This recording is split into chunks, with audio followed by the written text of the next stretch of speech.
Hey y'all, K.Short here, and welcome to another episode of Short Talk Sunday. Let's just do this right now. Welcome to the first episode of season 3 of Short Talk Sunday. I've been doing Short Talk Sunday as my first segment whatsoever since I started YouTube in general, and I can throw this video back on here, but I've been thinking about Short Talk Sunday, and it's been asking me to come back. And so let's just say today is the day where we restart Short Talks Sunday. So today I had the opportunity to speak at my church, and first and foremost, I think that the fact that I'm even in a church right now, speaking at a church, working for a church, is kind of bonkers to me, but I'm also not surprised because all I've ever wanted was to help people, to serve people. And I think that's something that we all inherently want to do overall as humans, is we want to be of value, we want to be of service, we want to contribute, we want to be a part of something bigger than ourselves. And for me, as I was choosing places of employment, it was easy for me to pick up on minimum wage jobs because I never thought a task was too big or too small for me. And so now that I'm moving forward, I'm thinking about, well, how can I be at the most service with my talent, skills, and abilities and pour it into a place that I feel like is going to appreciate it. And so I think that that's left me to, after scouring the earth, brought me back to church. And so I could give you a video for my whole church story and how I came back, but just know that I'm very unchurched. I grew up in the church and I left it for so many years, almost a decade or so, if not more. I think it was 15 years, y'all, if not more than that. And for me to be back, it's really, it's coming with a pair of fresh eyes from a different perspective. And this is after, scouring the earth of where can I feel like I'm the most of value? Where can I contribute? Where can I be a part of something bigger than myself? And so today I had the opportunity to speak to the church because we were talking about spiritual gifts. And I think if I've been on any journey, it's been figuring out what are my gifts and how can I serve the people I'm meant to serve. And so today, I read my daily devotion, and I wanted to jump on here because when you see the clip. Tell us about you taking the spiritual gifts test or the gifts assessment. It's on. Is it on? Yeah. You don't have to hold it so close, but you're good. You're good. Just want to double check. So when it comes to Lumina City, I came here in February, in the beginning of the year, and so I've been looking for a home for a while, and one of the part of that was going through Growth Track and taking the spiritual gifts test. So this is March 20th, 2 days before my birthday. I don't know why I needed to know that. Just so you all know, that's in March, 2 days before my birthday. It's her birthday in March. But it was kind of hard taking the test because I'm coming from an outside perspective, I haven't been in the church for probably 10, 15 years at this point, and a lot of the questions are talking about, if you know the gospel and the verses, would you tell others about it? I was like, no, I have no clue what I would tell about it. So it was really hard answering the questions because I'm still new to the church and coming back to the church. So I was like, I couldn't answer it the way I would if I knew any other textbook or any other book, right? And so I was answering it in a way, I was like, well, I don't know the gospel, so I'm not going to answer it in that way. So a lot of the things that made it to the top was administration, anything that had nothing to do with the gospel. But I knew in my heart that if I knew about this book and learned about this book, I would answer it differently. I had to be honest with myself. I don't know this book, nor have I touched one in a while, so I'm going to stick with administration. And I felt like it was inaccurate, and I knew it was. And so I was really excited to take it again, getting to know Luminous a little bit longer. No, and that's really good because it gives you a little bit insight as to what you may receive, right, when you finish answering it. But talk to us a little bit about after you discovered, what some of the answers were for you on your spiritual gifts. Then, and I know you recently retook it, right? Being able to look at that and go, okay, yeah, I can vibe with that. I agree with that, or no way. What have you picked up on this second go around taking the spiritual gifts assessment? Well, first off, I needed a dictionary because I don't know what apostleship means. I don't know what evangelism means. So I was like, can you define that, please? Because it's in my top 3, and I don't know what we're talking about right now. But once we looked at the definition, I was like, sure. Yeah, that's what we're going to do. I had no idea, but there's a little bit of... those are big words. You know, and in this context, that if that's my spiritual gift in context with all the other personality tests I've taken, that just seems a little bit of pressure. But I know that if that is possibly the direction I'm supposed to be going in, then there's no better foundation to build that purpose than here. So I'm scared of my leg shaking on its own. I'm like, what you doing? But I can look at all of you and I can say that if we choose each other, that I know that if that were the direction I'm supposed to go in, and I were to fall, I know I'd be able to look at you to help me get back up. Because if I go out there and do that, Yeah, that's good. they gonna leave me down there. They go cancel me 7 times in a hat. How do I uncancel myself and put myself back on the subscription? I come here on Sunday. I come here on Wednesday. I get to show up late on Sunday, and I'm like, Carlos, you still gotta let me in because this is home. And so, you know, just to be honest, and I have to share this because the Lord was telling me to share this today. I was reading my daily devotion, first time getting through a daily devotion book, and it was talking about how God is chipping away at you, right? And how God is chipping away at our lives. And growing up as an only child, all I wanted was for people to chip away at who I truly was. Because the way that the world is telling me and chipping away at me is not for the betterment of anybody. They're telling us who we are. Your skin is this, your color is that, this is the box you're gonna check. And I was like, I think I'm a little bit more than this box. I think I'm a trapezoid, you know, so what's up? But here, it's like, when I showed up too late at school, my name is on the board, I'm talking too much, now I'm in detention. I show up late here, I'm scared that my name's on the board, I'm showing up to detention, I gotta show up an hour earlier next Sunday now when no one's here. Well, what I thought, I was like, no, this is different. When we chip away at each other, it's getting chipped away with love. It's because I know, and Carlos doesn't tell me, you need to show up on time. He don't need to tell me, but I know it's because I want to make him proud. And I have to now undo the version of myself I tried to chip away at myself. The world tried to chip away at me for 30 years. And now it's kind of like a reshaping, like Pastor Jay's like, you know, there's a little corner over here, and there's this little corner over there, and it's because I want to see more of who you truly are. A child of God. Yeah. Not what the world is telling me who they think I am. Yeah, that's really good. And so it's like, please chip away at me, y'all, because there's a lot of corners and edges and rough edges that I've, you know, and I'm really looking to these gentlemen to help me in that way, because I know they're not chipping away for the sake of chipping. They're chipping because they know that there's something bigger and deeper in here that hasn't been seen yet. Yeah, and I think that's what God really ultimately wants for all of us. He wants us to discover that there is something bigger going on. There's something bigger in your life happening. And how can we partner with him? How can we come alongside him and just say, God, just show us what that is? I can see in my mind that I'm like, the daily devotion, I'm not really able to give the context I want to give. And so that's why I want to share it with you, so you all know what I was talking about while I had the chance to be up there with my pastors. And so just giving some context as to this conversation that I feel like is happening for many of us. But I just felt like that this was such a perfect daily devotion that it somehow came today on the day that my pastors asked me to speak, and talking about spiritual gifts, something that I've been pursuing for so long. And the longer I'm here, the more it's becoming a little bit clearer as to what I may be supposed to be doing. So it's October 30th. 2022, and the topic is produces good. Just to show you what my daily devotional looks like, it's called Make a Difference, 365 world-changing devotions. And what I really loved about this devotional is that it gives you a challenge at the end called Difference Maker, as opposed to some, like I was reading one other devotional and it was a morning and night one. And for me, I felt like this was more timely, more for me. And just in general, what it means to be a part of the church for me is how can I make a difference in my own life and other people's lives too. So October 30th. Produces good.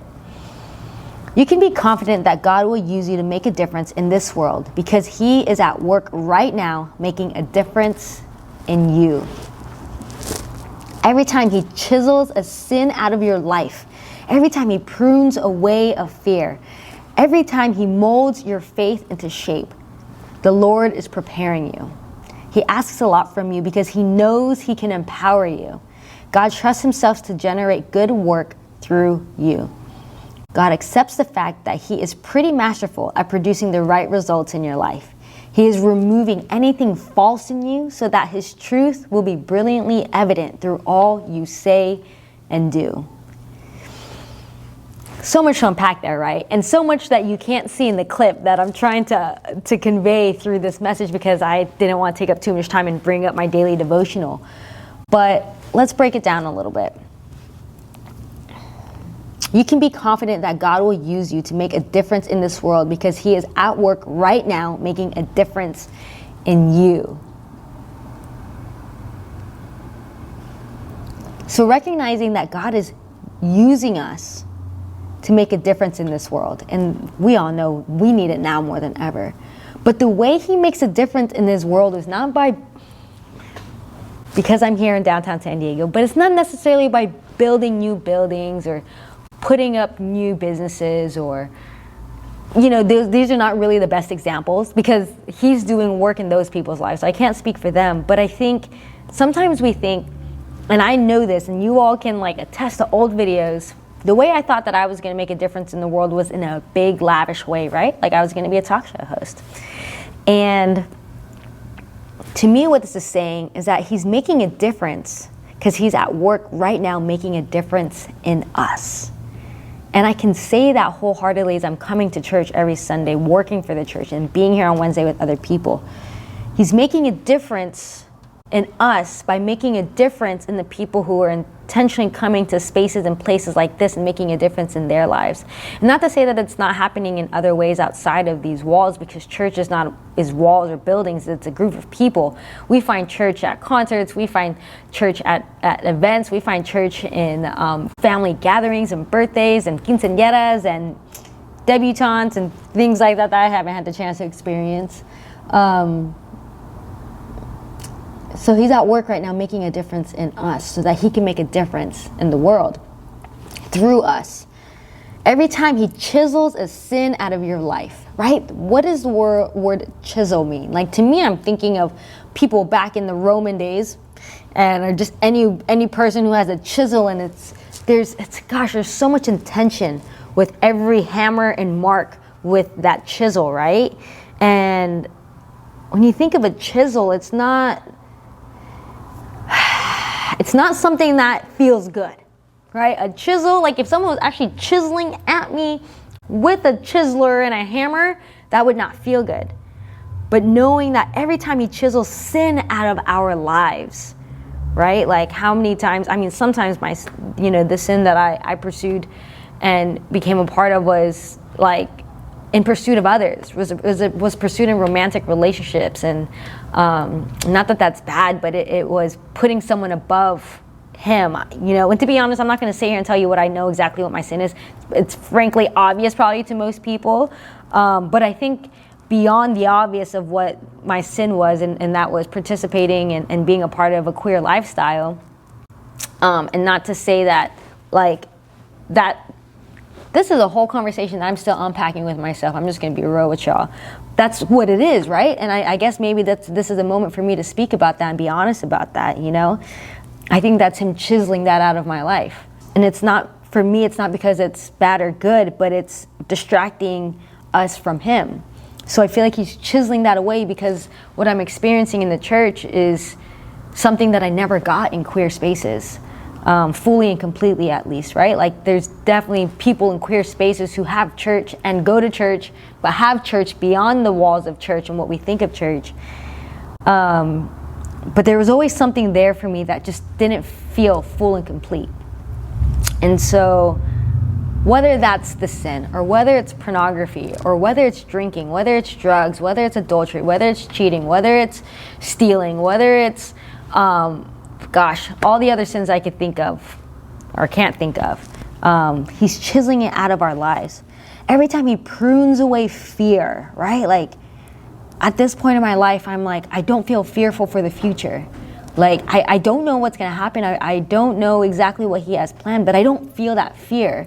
And, to be transparent, even when I'm walking in these downtown streets, I've had the level of masculine privilege. I don't have to feel as much fear as most, feminine bodies have to feel and experience. But I walk with a sense of fearlessness now because of it. And so he's pruning away that fear for me specifically, whether it's walking down in these downtown streets or just fear of the future. Every time he molds your faith into shape, the Lord is preparing you. And so I think that's what's been most difficult about this journey, is that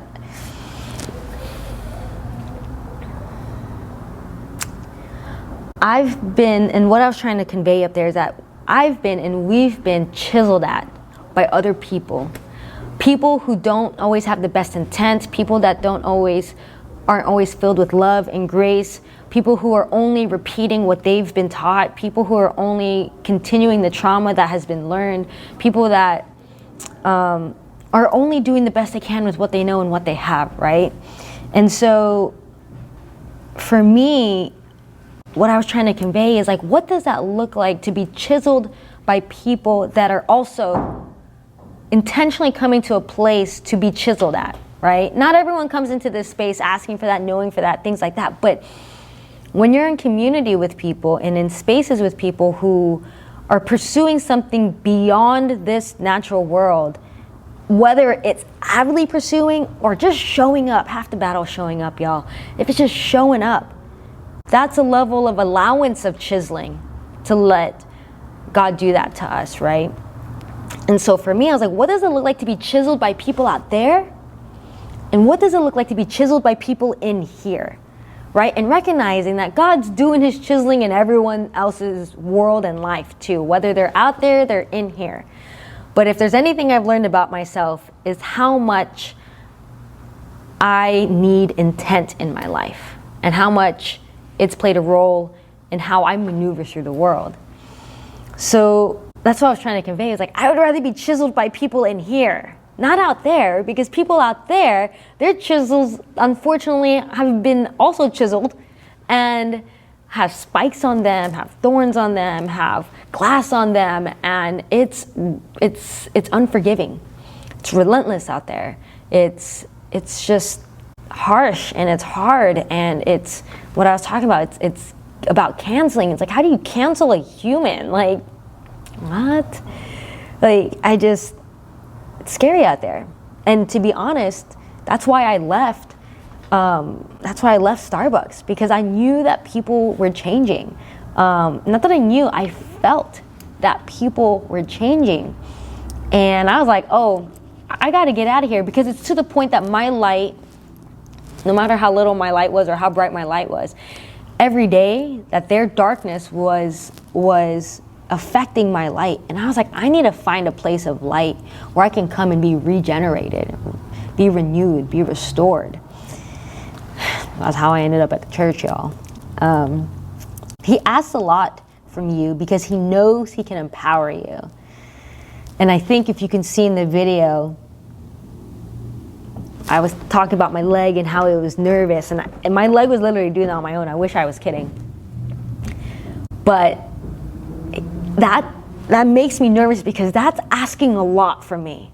If that's what he's asking. If he's talking about my spiritual gifts, if I took the test and was honest, and it's about apostleship and evangelicism, again, I still don't know the word. If he's really, I should put the dictionary up here, and I'll put those words up here, and just to be clear, but basically it's just talking about being someone who shares the word, someone who's able to convey it in a way that's simple for other people.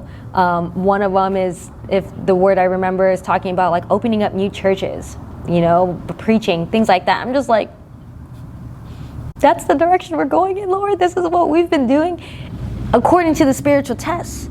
But I think my nervousness, it's happening again, actually, it's weird. I swear, I can't show you because I'd have to move the camera, but it is. He asks a lot from you because he knows he can empower you. To me, as a human, I'm like, that's a lot. But if what this is saying is true, he's asking that because he knows he'll prepare me, he'll equip me, and that he'll empower me. And if I'm having the faith that I'm learning each day, knowing that whatever that may be, having the faith that when those opportunities arise, if this is what I'm meant to do in this lifetime, that he will prepare me, empower me, and then make sure that I'm ready before any of that stuff happens. God trusts himself to generate good work through you. God accepts the fact that he's pretty masterful at producing the right results in your life. And it's like, exactly, I have fear. I'm uncertain. I don't know what's going to happen. But if I continue the faith and continue to build my faith with him, and God knows that he's all of it, all at once, all at the same time, and pretty confident himself that he's been doing a pretty decent job thus far, amongst the thousands and millions of years, that he'll produce the right results in my life. He is removing anything false in you so that his truth will be let's say that again. He is removing anything false in you so that his truth will be brilliantly evident through all you say and do. And so that's what I was talking about when I was up there. He is removing anything false that this world has told me I am. This world has told me that and this is just to be on same context with y'all, right? Let's just start with the skin level. This world has told me that I'm brown. This world has told me that I'm female. This world has told me that I'm Filipino, has told me that I'm queer, has told me that I'm a tomboy, has told me that I have this kind of face and this kind of posture and this kind of height and this kind of da-da-da-da-da, right? And then for those of you who've gotten to know a little bit more of my soul, the world is telling me that I'm selfish. The world is telling me that I'm bratty. The world is telling me that, I have a sharp tongue and a sharp, The world is telling me that I'm intimidating. The world is telling me that, what are other things people have told me that I have taken for truth? Regardless, the world is telling me all these things, and I've taken it for truth because who am I, right? But who am I to say that your perception of me isn't true, right? But it takes a level of course, maturing and realizing that a lot of times it's just projection. And I think that's what's really exciting, is that he's removing anything false. So who I'm becoming in this space, whether it's identity or story or just a sense of my own soul, whatever words, language, English, and the lack thereof of that, is that he's redefining who I am through who he knows me to be. And so that anything that's out there is false. And I don't have to believe it. I don't have to believe it anymore. And so he is removing anything false in you so that his truth of who I am, a child of God, a child of this universe, a child of all that is and all that ever will be, the truth, the way, the life, so that it will be brilliantly evident through all you say and do. And so, of course, I think now as I talk to y'all, it's not brilliantly evident because all of that falseness hasn't been completely removed. It's going to take time. It's going to take the rest of this life. But as he removes it, truth will reveal itself through me. And so that's something to be excited about. And that's what I was trying to talk about here. And that's why I was like, I'm not the pastor. I can't be taking up too much time. But I was just like, wow, like how good is this? That whether it's a spiritual gifts test or whether it's anything else out there, that at the end of the day, God does have a purpose for us, and he's going to be using us to make a difference in this world through the work he's doing in us right now. And so to continue, and just to give you a little bit of context of what this book is for, he'll then go into a verse, and then it'll go into a prayer, and then it'll go into a difference maker challenge, which I absolutely love. So and this is what I do in my daily devotions. I'm not perfect. It's probably like 3 or 4 times devotions, but it's a lot better than what we were doing for the past 15 years. So the verses in Ephesians 5, 8, and 9. And so this is what I do. I'll read that part, I'll read the verse, and then I'll go to the Bible and read that particular verse. So it says, "For once you were full of darkness, but now you have light from the Lord. So live as people of light. For this light within you produces only what is good and right and true." Live as people of light, for this light within us produces only what is good, right, and true. Ephesians 5, 8, and 9. So then here's a prayer. Jesus, I am yours. Make me as you intend. Amen.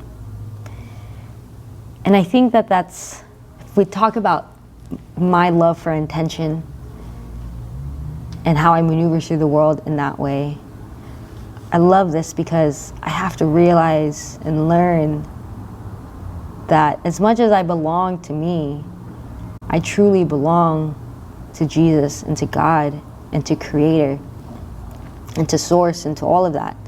And that to put in the hands of this thing that's so much bigger than me, to make me as you intend.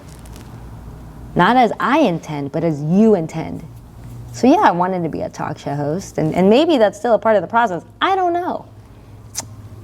But at the end of the day, it's not about what I intend. It's what God intends. And so if I heard this correctly, amen just means, don't quote me on this, mute all this, but I overheard someone saying, like, amen was like, and so it will be, or and so it's done. Just confirmation, like it is what it is. So the difference maker part is, and I love this stuff, I love a little challenge to just remind you throughout the day. Buy some Play-Doh and make things out of it all day long. Carry it around and use it as a stress reliever if necessary. And as you shape the dough, consider how the Lord is shaping you into the person He wants you to be so that you can do whatever. As you shape the dough, consider how the Lord is shaping you into the person He wants you to be so that you can do what He wants you to do. So, that was my daily devotion. Tomorrow is the last one of October, and we're finishing out the year. Like I said, I've gotten through at least 75% of this, and it's been incredible. But I just thought it was just so timely. And so I just wanted to share that with all of you. I know that it was long, and this is the first Short Talk Sunday, and maybe we should get a different name, and maybe it should be called Long Story Short. Maybe we should do that. I don't know. But I just want to say thank you so much for just being here. Thank you for coming back to the channel. I didn't want to let this channel die because so much has happened, and I just wanted to have it as documentation of the preparation and intent I was doing for myself. And now I want to show you all of what does that look like to attach to God as the branch and the vine that He is, and what does it look like to build a life with Him. What you all saw is me building a life on my own. Was when the world was chiseling at me and when I was chiseling at myself. But now it's like, how do I let this space and this place and the Lord chisel at me the way that He wants and needs me to be a difference maker in this world. And so, welcome to Short Talk Sunday. Welcome to Long Story Short. I've been really wanting to use that, and maybe that's what it is, because this is always a long video, so who knows. But regardless, I just want to say thank you so much for being here, for taking the time to watch this, for just continuously supporting, because this has been the first endeavor. And so this endeavor has turned into so many different things. But again, now that I'm here, I don't feel as lost as I did, and it may not have looked like I was lost then. I was, and I still am a little now, but I know that all the chiseling that's happening to me is something that I can trust and believe in, and knowing that it's right, good, and true. So thank you all so much for watching. I have to go. It's time for me to get out of here. But if you all want to follow me on social media, you can. I'm definitely coming at things from a different angle now. And if you all want to subscribe to this channel, you can press that button and do that. If you want to know about this devotions book, I'll go ahead and put that link in the bottom for you. With the new year, this is really easy. This really was the love note that God gave me to be like, hey, I have a love note for you. But I also have a huge love letter and book called the Bible for you too. So if you want to start off something simple and easy, it literally takes 2-3 minutes a day, depending on how fast of a reader you are. But what I love about it, again, is just it forces you to extract yourself from the book and actually do it out in the world. So I'll leave that in the comments below or in the description below. What are other YouTube things I need to say? All I can say is I'm just happy to be back, y'all. So thank you so much for your patience over the years. And if you're still here, I just want to say again, thank you for still being here. And if you're new to the channel, welcome. If you want to see what life was like for the past 10 years, go for it. But I'm so excited for the next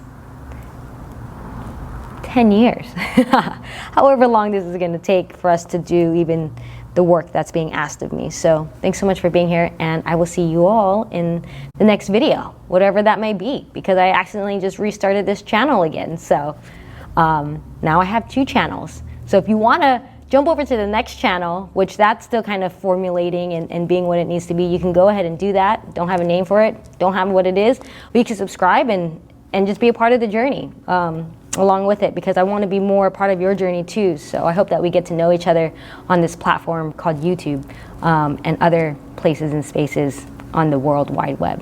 All right, y'all, I love you. I appreciate you. Thank you so much for your time and attention, and I'll see y'all soon. Bye now.